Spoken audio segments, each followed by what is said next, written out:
साथियों नमस्कार, मैं सत्यनारायण सिंह अपने YouTube चैनल एसएनसी क्लासेस में आप सभी का हार्दिक स्वागत एवं अभिनंदन करता हूं।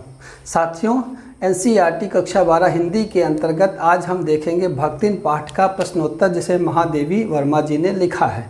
इसके पहले वाले वीडियो में हम भक्तिन पाठ का सारांश और उससे जो एक एक लाइन के प्रश्न हैं उनको हम देख चुके हैं। तो आइए शुरू करते हैं भक्तिन पाठ के पाठ्य पुस्तक से ये प्रश्न। तो सबसे पहला प्रश्न है, भक्तिन अपना वास्तविक नाम लोगों से छुपाती थी। भक्तिन को यह नाम किसने और क्यों दिया होगा? तो पहले हम इस प्रश्न पे बात कर लेते हैं कि भक्तिन अपना वास्तविक नाम लोगों से छुपाती थी। भक्तिन का वास्तविक नाम लक्ष्मी था और लक्ष्मी अर्थात धन की देवी। लेकिन भक्तिन के पूरे जीवन को देखें आप तो क्या था कि बचपन से लेकर के लेखिका के यहाँ तक पहुँचने तक जीवन संघर्षों से भरा हुआ था और उसके जीवन में धन का नितांत अभाव था। उसने कठिन समस्याओं का सामना किया और मेहनत करने के बावजूद भी वो अपने जीवन में उस तरह से सफल नहीं हुई जैसे वो चाहती थी। इसीलिए वो सब कुछ छोड़ करके लेखिका के यहाँ नौकरी करने आ गई। तो चूँकि उसका जीवन, उसकी परिस्थितियाँ उसके नाम के बिल्कुल विपरीत थी, इसीलिए वह अपना नाम लोगों से छुपाती थी। उसे लगता था कि ये हास्य का कारण बन सकता है कि नाम लक्ष्मी और काम सेविका का। दूसरा प्रश्न यहीं से देख लेते हैं कि भक्तिन को यह नाम किसने और क्यों दिया होगा। तो आप जानते हैं कि बच्चों को जो नाम रखते हैं वो माता पिता रखते हैं। तो भक्तिन का जो नाम रखा होगा वो उनके शायद पिता ने रखा होगा, माता पिता ने रखा होगा। और इसलिए क्योंकि हमारे भारतीय समाज में ये मान्यता है कि जब लड़कियों का जन्म होता है तो उनको लक्ष्मी कहा जाता है। तो लड़की जन्म हुई तो लोग कहते हैं कि लक्ष्मी आई हमारे घर में। तो इस तरह से आप कह सकते हैं कि यही कारण रहा होगा कि उसका नाम उनके माता पिता ने लक्ष्मी रखा होगा। दूसरा है, 2 कन्या रत्न पैदा करने पर भक्तिन पुत्र महिमा में अंधी जिठानियों द्वारा घृणा व उपेक्षा की पात्र बनी। ऐसी घटनाओं से ही अक्सर यह धारणा चलती है कि स्त्री ही स्त्री की दुश्मन होती है। क्या इससे आप सहमत हैं? तो पहली चीज़ यह है कि 2 पुत्रियों का जन्म हुआ तो जो जिठानियाँ थी पुत्र महिमा से अंधी, उनकी घृणा व उपेक्षा का पात्र बनी। तो आप जानते हैं कि घर में तीसरे लड़के से जो है लक्ष्मी की शादी हुई थी और उसके पहले की जो 2 जेठानियाँ थी उनके सबके पुत्र था, लेकिन लक्ष्मी यानी लक्ष्मी को कोई पुत्र नहीं था।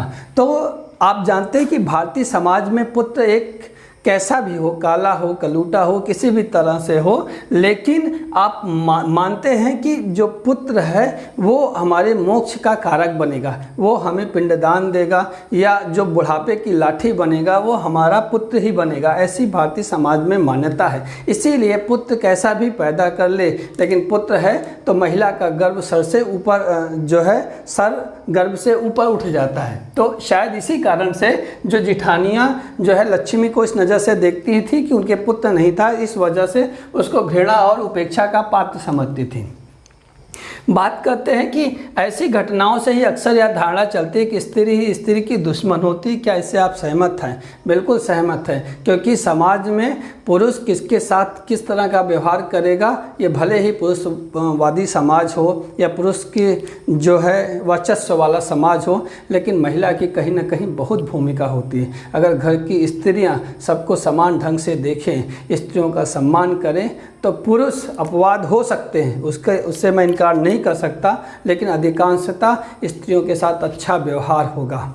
यानी समाज में कह सकते हैं कि ये स्त्रियां ही तय करती हैं कि घर किस दिशा में जाएगा, उसके बच्चे किस तरह से व्यवहार करेंगे। पुरुष अमूमन बाहर की चीज़ें ही देखता है, घर के अंदर जो बर्ताव होता है वो कह सकते हैं कि ये महिलाओं पे ही डिपेंड करता है, उन्हीं पे निर्भर करता है। अब ऐसे भी आप देख लीजिए कि घर में अगर 2 व्यक्ति हैं, एक पुरुष है एक महिला है, पुरुष एक वर्चस्व महिला, दोनों धुरी माने जाते हैं। अगर किसी के लिए महिला के मन में सॉफ्ट कॉर्नर होगा तो पुरुष का कितना भी हार्ड स्टेप होगा या कितना भी उसके प्रति कठोर होगा, लेकिन महिला उसको सहारा दे सकती है। तो आप कह सकते हैं कि समाज में स्त्रियों के पीछे जो अत्याचार होते हैं, कहीं ना कहीं उसके पीछे कारक जो है वो स्त्रियां ही होती हैं। आप अलग अलग तरीकों से अपने अपने तरीके से, ये वैसे भी खुला प्रश्न है, आप अपना जो है विचार रख सकते हैं। आप इससे सहमत हो सकते हैं, इससे सहमत नहीं हो सकते, लेकिन जो आप आपके जो विचार होंगे उनके पीछे आपका तर्क जरूर होगा। बढ़ते हैं अगले प्रश्न की ओर। भक्तिन की बेटी पर पंचायत द्वारा जबरन पति का थोपा जाना एक दुर्घटना भर नहीं बल्कि विवाह के संदर्भ में स्त्री के मानवाधिकार, विवाह करे या ना करे अथवा किससे करे, इसकी स्वतंत्रता को कुचलते रहने की सदियों से चली आ रही सामाजिक परंपरा का प्रतीक है। कैसे? कहा, भक्तिन की बेटी पर पंचायत द्वारा जबरन पति का थोपा जाना एक दुर्घटना नहीं है।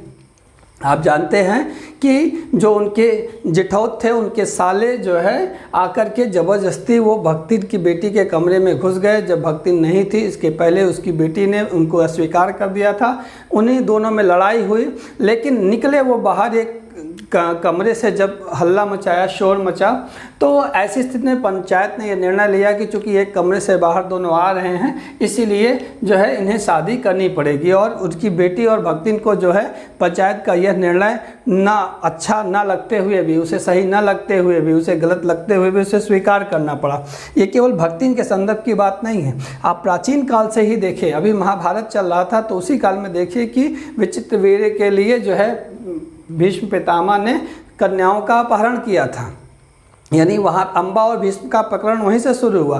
तो आप देखिए कि वहाँ उस समय में भी चूँकि वो राजा थे, वो राजकुमारियाँ थी, उनको इस बात का की छूट अधिकार नहीं था कि वो अपने मनपसंद वर से शादी करें। और वहाँ से चलते हुए आप पूरे मध्यकाल से आधुनिक काल तक में चले आइए, स्त्रियों को कभी अधिकार नहीं मिला, बल्कि उन पर हमेशा वर थोपा गया। आज भी समाज में, गांव में देखिए, माता पिता अपनी हैसियत के हिसाब से जिस वर को चुन लेते हैं या अपने दहेज देने की क्षमता के आधार पर जिसका चुनाव कर लेते हैं, बेटी को नापसंद होते हुए या कम पसंद होते हुए भी उसी से शादी करनी पड़ती है। आज भी इसके अलावा माता पिता के द्वारा चुने गए वर के अलावा लड़की अगर किसी अलग आदमी से शादी करती है तो समाज उसको सही नहीं मानता या समाज उसे दूसरी दृष्टि से देखता है। तो ये नज़रिया बदलने की ज़रूरत है। हम आप जहाँ पे भी हों उनको इतनी स्वतंत्रता दें कि वो अपनी इच्छा के अनुसार जो है अपना डिसीजन, अपना निर्णय ले सकें। और ये जो परंपरा है ये आज की नहीं, बहुत पुरानी है और इसे बदलने की ज़रूरत है। तो ये इस तरह से ये इस प्रश्न का उत्तर हुआ। भक्तिन अच्छी है यह कहना कठिन होगा क्योंकि उसमें दुर्गुणों का अभाव नहीं। लेखिका ने ऐसा क्यों कहा होगा? भक्तिन अच्छी है यह कहना कठिन होगा ना, भक्तिन अच्छी है यह कहना कठिन होगा क्योंकि उसमें दुर्गुणों का अभाव नहीं। लेखिका ने ऐसा क्यों कहा होगा? 3 कारण देता है। पहला ये कारण कि वो जो है युधिष्ठिर की तरह अश्वस्थामा मरो नरो या कुंजरो वा ऐसा कहने के लिए मतलब झूठ बोलने में संकोच नहीं करती थी। कहीं भी अगर पैसे गिरे हैं, इधर उधर रखे हुए हैं, तो उसको संभाल के यानी चुरा के एक मटकी में डाल लेती थी। और कोई पूछे भैया कि ये रुपए कहाँ गए तो बता देती कि हमने संभाल के रख लिए, वापस नहीं मिलने हैं। इसका मतलब ये तो पहला तो ये हो गया। दूसरा ये है कि भक्तिन कभी भी वो चीज़ों को अपने हिसाब से चलाने का प्रयत्न करती थी, अपने हिसाब से, दूसरों के हिसाब से नहीं चलती थी, लेखिका के हिसाब से नहीं चलती, बल्कि लेखिका को अपने हिसाब से चलाने की कोशिश करती थी। तो ये भी एक सेवक के लिए सही नहीं है कि वो अपने मालिक पे ही को ही अपनी बात समझाए और उनके हिसाब से नहीं बल्कि अपने हिसाब से चलाने की कोशिश करे, उसके पीछे तर्क भी दे। और दूसरा ये है, तीसरा कारण ये है कि जब भी उसको लगता था कि लेखिका किसी बात से नाराज़ होगी तो वो बातों को घुमा फिरा के गोल मटोल इस तरह से देती थी कि वो मतलब ये लेखिका बुरा ना माने। तो ये भी सही नहीं है, एक तरह से असत्य है कि जब आप चीज़ों को स्पष्ट रूप से साफ तरीके से न कह के गोल गोल घुमा के आप इस तरह से प्रस्तुत करें कि सामने वाले को बुरा ना लगे, तो ये भी सही नहीं। लेकिन इन दुर्गुणों के बावजूद भक्तिन में ये वो क्वालिटी अपने स्वामी के प्रति, अपनी जो है लेखिका के प्रति जो उसका सेवा भाव था वो इतने उच्च स्तर का था कि ये सारी समस्याएं, ये सारी उसके दुर्गुण भी क्या है उसके सामने फीके से लगते थे या उसे हंसी में मात उड़ा देने का मन करता है। तो कुल मिला के कह सकते हैं कि भक्तिन बहुत अच्छी है, उसमें दुर्गुण हैं, लेकिन इन सब के बावजूद भी भक्तिन में जो है सेवा भाव, अपनी स्वामिनी के प्रति जो भाव है, श्रद्धा से भाव है, या उसे अकेला न छोड़ने की जो एक तरह से जिजीविषा है, एक इच्छा है, वो अपने आप में दुर्लभ है और इसलिए भक्तिन की प्रशंसा की जानी चाहिए। अगला, भक्तिन द्वारा शास्त्र के प्रश्न को सुविधा से सुलझा लेने का क्या उदाहरण लेखिका ने दिया? लेखिका को जो है औरतों का जो है सिर मुड़ाना अच्छा नहीं लगता था। भक्तिन हर बृहस्पतिवार को अपना सिर मुड़ा लेती थी। लेखिका ने उसे ऐसा करने से मना किया तो भक्तिन ने उदाहरण दिया कि तीरथ गए मूड़ मिलाए सिद्ध ना। तो कहने का मतलब है कि जो सिद्ध लोग होते हैं पहले वो अपना सर मुड़ाते हैं फिर तीरथ जाते हैं। अब ये बोलती है कि कहाँ लिखा है, कहाँ शास्त्रों में लिखा है। तो लेखिका के बस की बात नहीं थी कि ये वो शास्त्रों में खोज पाती कि कहाँ लिखा है, क्योंकि ये भक्तिन का अपना शास्त्र था जो सिर्फ भक्तिन और भक्तिन ही जानती थी। तो इस तरह से लेखिका ने कहा होगा कि ये जो शास्त्र का जो प्रश्न है वो अपने हिसाब से उसको सही कर लेती थी। अगला है, भक्तिन के आ जाने से महादेवी अधिक देहाती कैसे हो गई। ये बहुत महत्वपूर्ण प्रश्न है। भक्तिन का एक गुण हमने बताया थोड़ी देर पहले कि भक्तिन क्या करती थी, चीज़ों को अपने हिसाब से एडजस्ट कर लेती थी। वो अपने अंदर परिवर्तन नहीं लाती थी, लोगों में, सामने वाले में वो परिवर्तन ला देती थी। वही साथ लेखिका के साथ था। जब शुरू में भक्तिन आई तो लेखिका को जो है बिल्कुल भी उसका खाना पकाना ये दूसरी चीज़ें अच्छी नहीं लगी, लेकिन धीरे धीरे भक्तिन ने उसको उन लेखिका को अपने हिसाब से ही ढाल लिया। उसने गांव की जो भी चीज़ें वो थी वो सब धीरे धीरे बनाने लगी और सब लेखिका को खाना पड़ा, इच्छा से या धीरे धीरे कुछ मिला करके कि अभ्यास होता गया खाने का, इस तरह से आप कह सकते हैं। लेकिन भक्तिन के मुंह में शहर का एक रसगुल्ला जा नहीं पाया, मतलब उसने कभी शहर की चीज़ें खाई नहीं, अपनी सारी चीज़ें लेखिका को खिलाई। वो मक्के को भिगो करके रात में खाना या हरे जो अनाज है उनका जो है दलिया बनाना, खिचड़ी बनाना, ये सारी चीज़ें उसने लेखिका को खिलाई और कहा कि बहुत पौष्टिक, बहुत स्वादिष्ट, बहुत बढ़िया होती है। लेकिन उसका कोई भी जो है मतलब उनका कोई भी व्यंजन भक्तिन के मुँह में गया नहीं। आप कह सकते हैं कि अपनी सारी चीज़ें उसने लेखिका के ऊपर एक तरह से धीरे धीरे उनको प्रभावित कर लिया, लेकिन उसमें कोई परिवर्तन नहीं आया। तो इस तरह से लेखिका का कहना था कि वो भक्तिन की अपेक्षा अधिक देहातिन हो गई। तो आप इन प्रश्नों के उत्तर थे। अभी आपको इन प्रश्नों के उत्तर हमने समझा दिए, आपको समझ में आ गया होगा। कहीं डाउट हो तो पीछे आप बैक करके देख सकते हैं। बहरहाल इनके जो लिखे हुए उत्तर हैं वो हम डिस्क्रिप्शन बॉक्स में दे देंगे, तो आप वहाँ से उसको नोट करना चाहें तो नोट कर लें, और नहीं तो अपने हिसाब से लिखिए, वो सबसे बढ़िया है। और आप एक बार अगर कहीं लिखने के बाद कुछ समस्या हो तो आप इसको फिर से देख लीजिए। तो अगर आपको अच्छा लगा हो वीडियो तो प्लीज़ लाइक करें। अगर आप इस तरह से और वीडियो देखते रहना चाहते हैं तो सब्सक्राइब भी करें हमको, और कोई सुझाव या शिकायत हो तो कमेंट भी करें। अपना और अपनों का ख्याल रखें। मिलते हैं अगले वीडियो में, तब तक के लिए नमस्कार।